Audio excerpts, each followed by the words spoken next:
la belle diaspora, bonjour tout le monde, j'espère que vous vous portez bien. Aujourd'hui, nous parlons des femmes à haute fréquence. C'est qui ces femmes?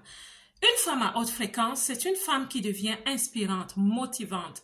Ce sont les femmes crème de la crème, les femmes que je peux appeler les femmes du Gotha, les femmes qui se distinguent, les femmes élites, ce sont des femmes de classe. Dans la diaspora, nous voyons énormément de femmes faire ce choix. Ce sont des femmes de carrière, des entrepreneurs, ce sont même des femmes politiques. Il y en a aussi qui ont des causes. Elles deviennent des porteuses de lumière pour d'autres personnes. La majorité d'entre nous sommes arrivés dans la diaspora avec une identité un peu brisée, une identité parfois même confuse. Mais la bonne nouvelle est que nous pouvons toutes devenir ces femmes de classe, ces femmes qui s'élèvent, ces femmes qui travaillent sur elles. Nous sommes toutes comme des pierres précieuses et une pierre précieuse a la capacité d'être travaillée. Il y a quelque temps, j'ai découvert que le diamant est la pierre la plus précieuse.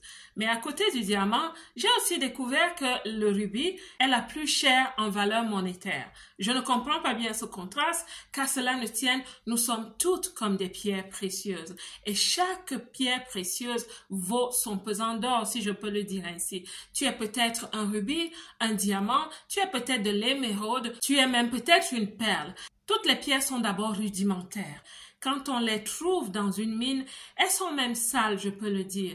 Mais pour qu'elles servent et pour qu'elles brillent, elles ont besoin qu'un travail soit fait sur elles. C'est pareil pour les humains. Chaque personne, chaque femme, chaque belle qui a décidé de se positionner dans son destin doit faire un travail de transformation sur elle-même. On peut reconnaître ces femmes. Elles ont des caractéristiques très spécifiques. Le premier, c'est le mindset, c'est l'état d'esprit. Elles ont pris la décision parce que c'est vrai, on prend la décision de se transformer. On prend la décision de passer d'une classe sociale, une classe économique à une autre. C'est une décision qu'on doit prendre parce que tout dans la vie commence par le mindset. Le mindset d'une femme de classe, d'une femme qui change de statut, d'une femme qui court sa course dans son couloir et qui réalise son destin. Son mindset est celui de la décision, de la femme qui a choisi quel style de vie elle souhaite avoir, ce qu'elle souhaite apporter sur la table de négociation, que ce soit au travail et partout où elle se trouve. Une femme classe est une femme très consciencieuse. Je dirais même, c'est une femme stratégique. La première chose que les femmes de haute fréquence ont, c'est qu'elles ont des valeurs. Elles se sont choisies des valeurs. Elles ont déterminé à la base de quelles valeurs elles souhaitent vivre. Plusieurs femmes sont belles, mais certaines se distinguent par leur savoir-être et leur bienséance. Elles ont donc des valeurs et cultivent la distinction. Vous pouvez les reconnaître. Quand vous les rencontrez, c'est des femmes posées, réservées.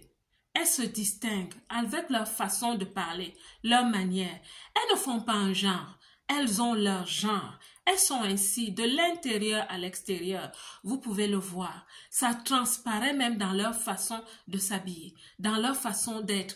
Je ne parle pas de luxe, je parle simplement de savoir-être, de raffinement. Parce que quand tu travailles ton intérieur, ton identité commence à se raffiner. Il y a des choses que tu ne supportes plus. Il y a une façon d'être que tu ne vas plus supporter. Et les femmes de haute fréquence, les femmes classes, les femmes élites, voilà leur état d'esprit. Et à côté de cela, c'est des femmes qui savent communiquer.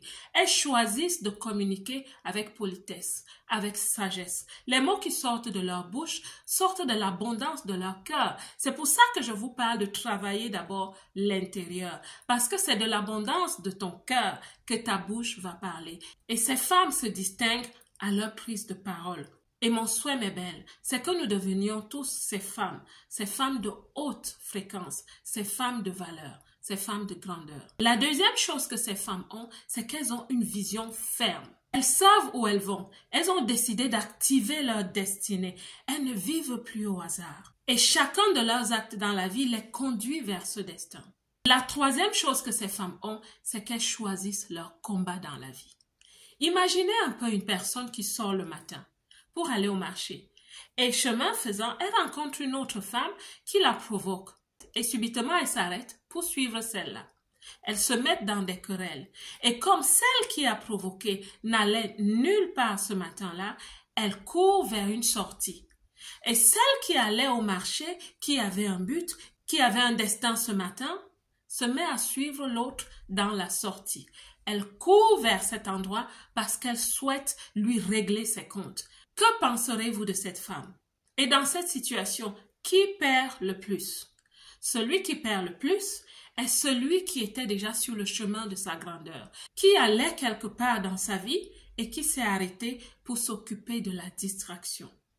Les femmes de grandeur, elles choisissent leur combat. Ces femmes de valeur, elles savent gérer leur temps, leurs priorités, parce qu'elles savent qu'elles ont un chemin à suivre, elles ont un destin à réaliser. À côté de cela, elles développent aussi certaines vertus, comme les fruits de l'esprit, comme le pardon, l'amabilité, la magnanimité, tous ces fruits de l'esprit qui sont la générosité par exemple, le lâcher-prise. Parce que dans la vie, on vous provoquera. Vous ne le saviez pas, je vous l'annonce. Dans la vie, on va vous provoquer. Mais quand vous avez un destin à suivre, vous devez vous occuper de vos affaires, vous devez vous occuper de votre famille, de votre bien-être. Vous n'avez pas de temps à perdre. Donc, quand vous avez développé certaines vertus, vous pardonnez facilement, vous lâchez prise. Vous n'êtes plus cette femme qui court vers la sortie pour aller régler des comptes à une personne. Vous n'avez plus de temps à perdre au bord de la rue pour des querelles de distraction. Pas du tout. Et je vais vous confier une chose, mes belles. Nous vivons dans un monde à perpétuelle mutation.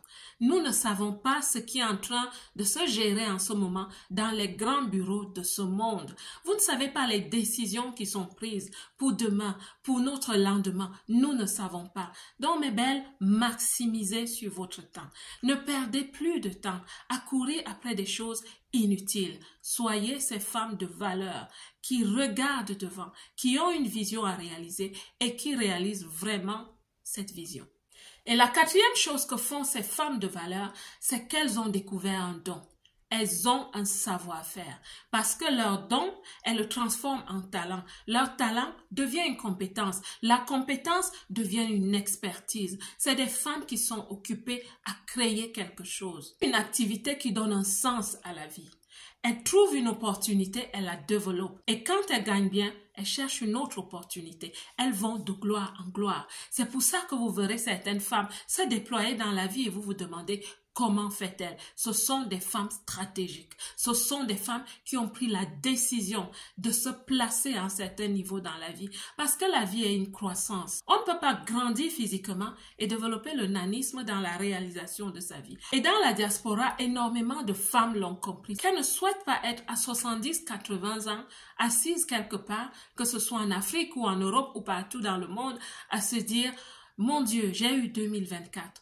C'était une année que j'avais proclamée année de la restauration de ma santé, restauration de mes finances, restauration de mes relations, restauration dans tous les domaines de ma vie. Mais je l'avais passée à poursuivre des distractions, à courir vers des sorties inutiles pour mon développement personnel et pour ma réalisation. Donc, femme, ma belle, ma sœur, prends la décision de sortir des petits conflits. Prends la décision de sortir de ces chemins tortueux qui ne t'amènent nulle part. Ce sont des impasses. Cela me donne l'opportunité de vous parler de mon émission radio intitulée « Les femmes prennent l'arène » sur la radio Mara FM à Bruxelles, où des femmes leaders, certaines avec un leadership émergent, d'autres avec un leadership confirmé, qui utilisent leur temps d'antenne pour inspirer les autres dans la diaspora avec leurs produits, leurs messages, leurs causes, leurs services. Elles ont une voix, elles ont un message.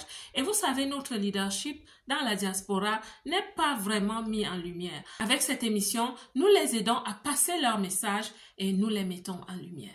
Ce sont des femmes comme moi. Elles sont arrivées comme immigrées. Elles ont travaillé sur elles. Aujourd'hui, elles ont un message. Elles sont sorties de l'eau et elles sont sorties du lot. C'est de ça que je parle dans cette vidéo. Ces femmes qui ont pris la décision de devenir les meilleures versions d'elles-mêmes. Chacune de nous peut devenir la meilleure version de nous-mêmes. Nous pouvons être des femmes de haute fréquence. Ça se travaille. J'espère que cette vidéo va parler à plus d'une. N'oubliez pas de liker la vidéo, de laisser un commentaire et même de vous abonner si vous n'êtes pas encore abonné. La belle diaspora, que Dieu vous bénisse et comme d'habitude, moi, je vous aime.